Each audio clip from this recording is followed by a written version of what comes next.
नमस्कार जी, कैसे हैं समर जी? आज मैंने आपको लाइव देखा तो मैं बोली चलो हम भी ऐड हो जाते हैं थोड़ा। स्वागत है आपका लाइव में मैम। हम्म। और कहाँ हैं आप? अभी तो हम बनारस में हैं। अच्छा।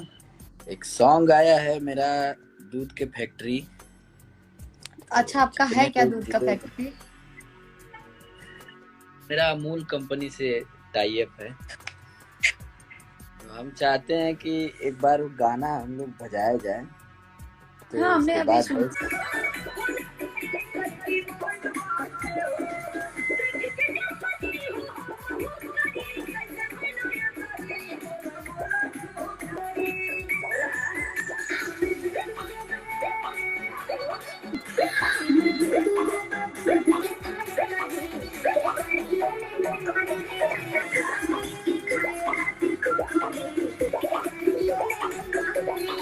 एक और आप लोगों के लिए बड़ी खुशखबरी है कि आकांक्षा जी ने साथ में काम किया था उस गाने में, और वो गाना आज पूरे यूपी, बिहार, झारखंड, दिल्ली, मुंबई, हर जगह बम्पर बज रहा है।